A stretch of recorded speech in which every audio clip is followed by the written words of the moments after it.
Welcome back, amazing people, to another interesting vlog. If you're seeing my face for the first time, my name is Sophia, aka NnukwuAda, and I'm a content creator based in Canada. And on my vlog, I talk about the different pathway you can use to migrate to Canada. And we all know that Canada is the new hot cake for migration and all. So if you want to know about these various methods, you should stick to this channel, turn on post notification, like, subscribe, and engage my content so that I would be able to come back and pass this vital information that I get. So on today's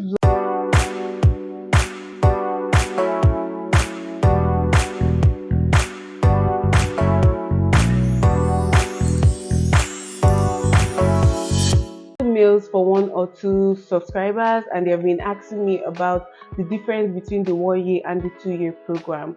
So that's what we're going to talk about in today's vlog. Initially, I was meant to talk about the 1 year and the 2 year program, but it's going to take a lot of time. So I will just focus on the 1 year program today and probably do a bit of the introduction of the 2 year program. If I do the introduction of the second part, I would do finish up the rest in another vlog, but like I said earlier, it's going to be mostly based on the 1 year program. So without wasting your time, let's dive right into the video. So yes, welcome back, people. We are going to start by the definition of the 1 year and the 2 year program.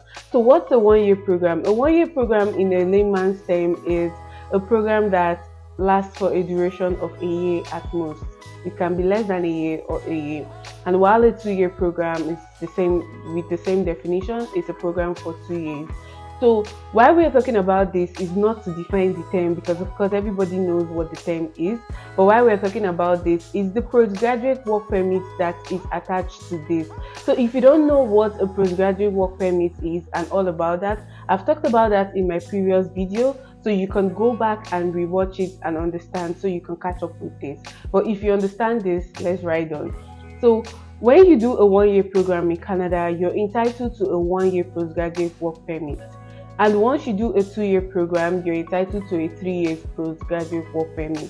And you can only apply for this once. It's a once in a lifetime opportunity.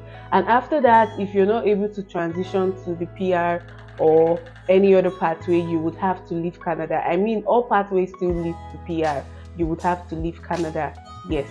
So, we're asking this question is if it's advisable and all that. Well, it all depends on you, because me personally, I'm doing a 2 year program for personal reasons, and some people do 1 year program and it actually works for them. I've heard one or two testimonies about how it worked for them and how they went about it, which I'm still trying to reach out to one or two of them so that they could tell me how they went about it and all that thing, so that I will share with you guys also. But it's actually dicey to do a 1 year program. I understand most people go for a 1 year program because of the fees. Schooling in Canada is not a joke. It's really not a joke. It's lots of money depending on the province. Like I talked about in the last video, the school and every other thing that you take into consideration is actually expensive. And truth be told, some people can't afford this money, and it's not wrong, because all fingers are not equal, right? So most people just decide to do for a 1 year program first, and if they eventually have money, they continue the 2 year program, and if they don't, they just try to hustle their way and see if they can transition before their time elapses. So a couple of things down, and I will be going through them as the video goes. And another thing to note is that most of the people that fall under this issue they are having with the 1 year program are mostly college students, because truth be told, a student that does a 1 year program, it's actually very easy for them to transition. Like I mentioned in the last video, if you haven't watched, go back and rewatch it. Yes, so it's easier because they have their special pathways and all that they can use to transition. And sometimes the master program is usually 1 year, while for colleges and other diploma programs you can do a 1 or a 2 year program. Focusing mainly on the diploma students, not the master guys, please. Master guys, you guys can sort yourself. So most people do a 1 year program when they call me, like I explained earlier, and they, after that 1 year, they do another 1 year program, so they could get like the 3 years postgraduate work permit and they won't be under pressure. And mind you, if you're doing another program, you have to do it immediately you're graduating from the first program, because there's a certain amount of days you cannot stay outside school, which which we know all those ones. But if you don't know, kindly comment below. I'll do another video about that. So most people decide to do the 1 year program, like I said, and they do an extra 1 year so they could get the 3 years, because doing a 1 year is very, very tricky. You have to be tactical, you have to be strategic, you have to be on top of your game for you to transition, because you know that it's just a one-time offer, and after that you're done. If you don't get it, you're going back. You cannot remain in Canada. So in this video, I'm going to be talking about the two major ways you can be able to transition from a 1 year program faster. And mind you, it's more applicable to some courses, not all courses, please. I'm just going to focus on few areas. It's not like you cannot do it in all courses, but it's going to be much harder with other courses. But with some courses, it's going to be very, very seamless, even if it's a 1 year program. So that's why I'm shooting this video. So firstly, we're going to start with a new program that was being opened, or they just started it, which is Northern Ontario Pilot Program. I don't know if you've heard of it. Maybe some of you would have heard of it or not. I'm going to drop a link to this in the description box. So if you want to know more about this, you can go down to the description below, click on the link, and you'll be able to know about this program. And this program, it was just started off newly, like I said, by the government to assist some communities that are lacking specific skills. And we all know that the important skill needed in Canada now, currently, not like other ones are not needed, are the STEM programs, which stands for science, technology, engineering and mathematics. So these are the major departments that Canadian governments are focusing on currently, because they need more healthcare workers, which falls under the science department. That's the registered nurse, the PSW and all that. Yes. So they developed this program so that most communities that need people under this category can easily apply for them from the government directly, without waiting for the whole drama of entering pool and all those stuff. So it's a government way of making things more easier for these communities.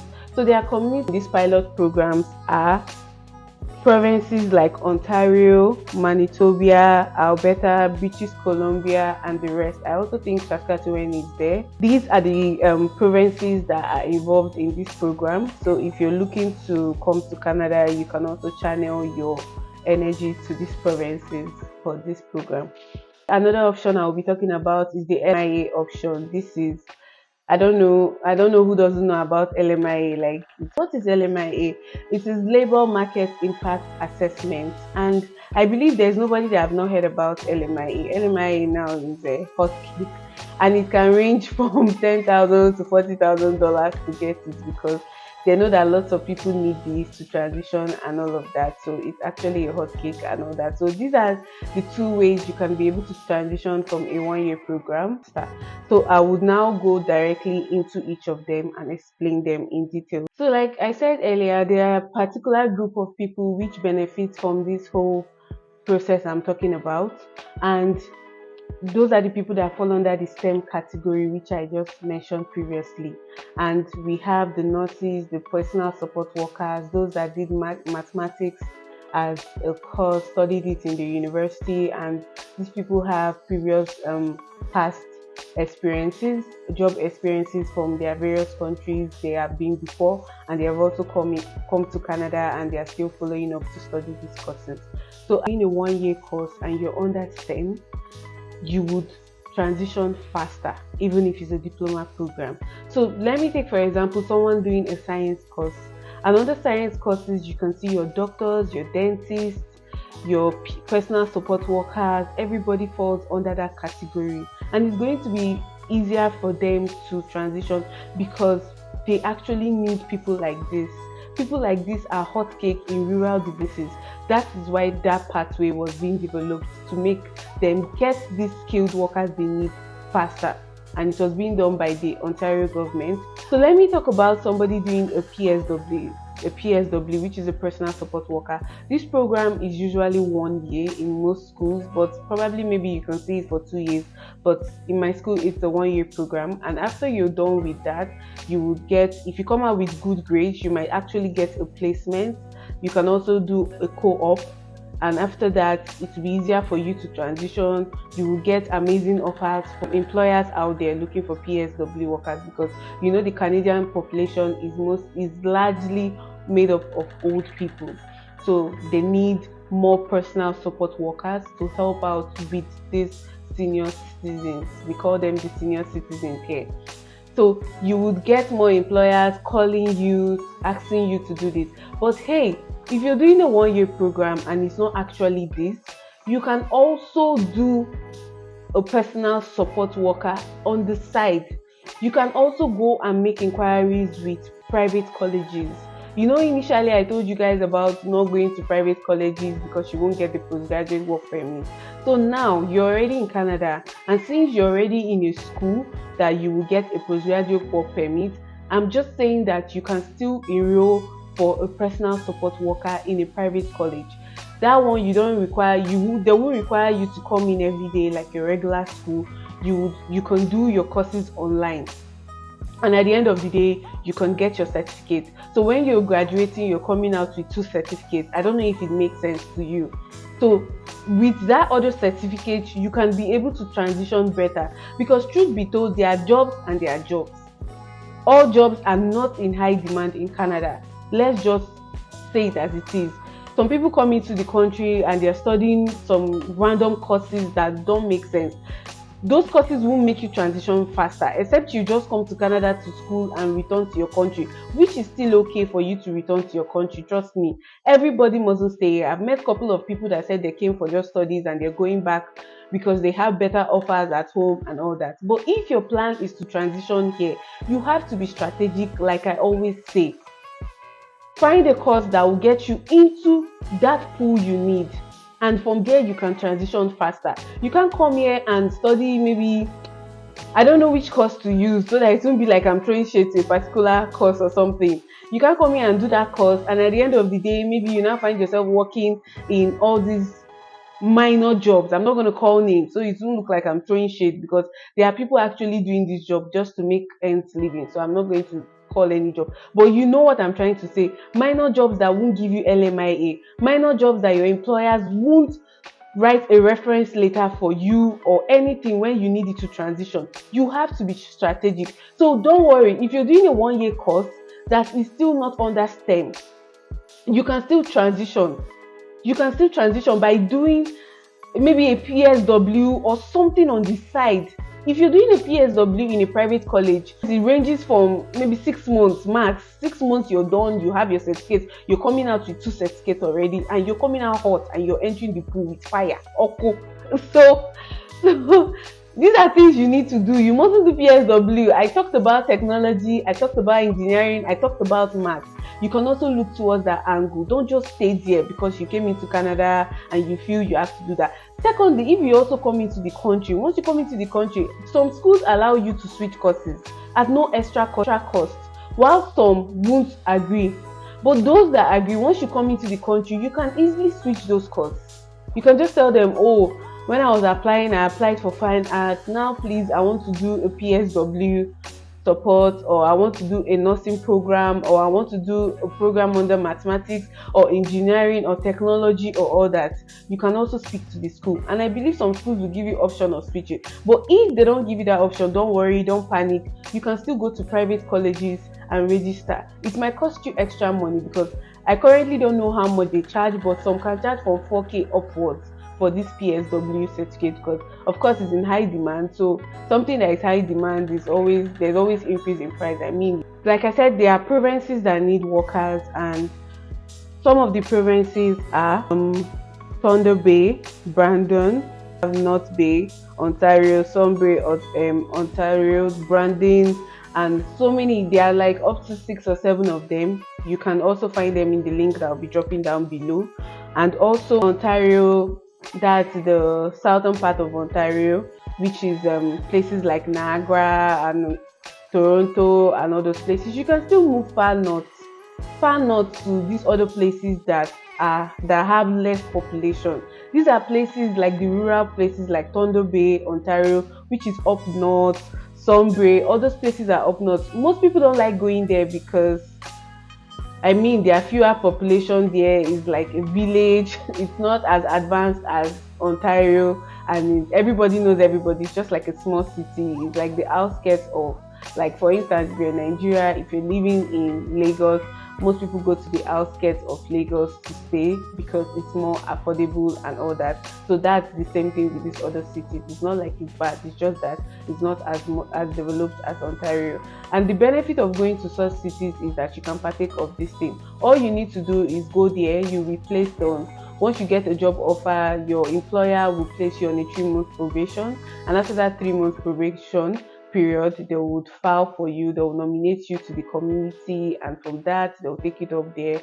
RICC, they'll support it with an LMIA document and all that. You'll be able to transition faster. Within a year, you don't already sort yourself out, like you've sorted yourself out. So this is something you should look at. This is the only way you can transition with a 1-year program. If you cannot do all these strategic movements, please, I would advise you to do a 2-year program so that you will not be on that pressure. If you know you cannot do it, if you know you cannot talk to people, if you know you don't have strength for browsing and checking RICC website, going online every day to check for new updates and everything, if you know you don't have strength, there are people that don't have strength at all for anything. Whoa, just do yourself a favor and do 2 years. It's not like 2 years is a guarantee for you to get the transition, but with 2 years you have more time. You have 3 years to do any magic you want to do for you to settle down. But if you can be fast, if you're sharp, you can do the 1 year. If not, just do 2 years. That's what I would just advise you. And don't ask me which one I'm doing, because I've said this severally that I'm doing a 2-year program. And like I told you, it's personal reasons. Don't ask me, you that you're here saying this thing, why didn't you do it? So I know after saying all this, some people might ask me, oh, you've talked about programs in Canada. Please, I would like to know if my own program is a hot cake, if it's high demand and all that. I cannot answer everybody. What I'll just tell you is that if you've decided to do this whole immigration stuff, I believe you have enough information. Most of you are very, very informed already. Like, you guys are really doing good for yourself. But you can go to the RICC website, find your program, your current program or your prospective program with the NOC. Then you can also check the code and also check the occupation. You know what NOC is? NOC is the National Occupation Classification, and then you can check the tier which it falls under. With that, you'll be able to get the information to even know if this program you're planning to take falls under this, and you'll be able to enjoy all these benefits. Please, my people, always do your due diligence to do your research. Ask questions when you're confused. And please, let me put this disclaimer here before I forget. I am not a licensed officer. I'm not affiliated with RICC. I am not an immigration lawyer or immigration officer. I just put out information that I come across here for people that want to migrate and I feel that can be helpful to you. So always do your due diligence to do your research and stay on top of your game. So if you've watched to the end of this video and if this video have helped you in one way or the other, please ensure to like, subscribe and share. Drop your comments and turn on your post notification, as I always share videos every Sunday so you won't miss out on any juicy information I will be passing. So until next time, I will see you again. Goodbye.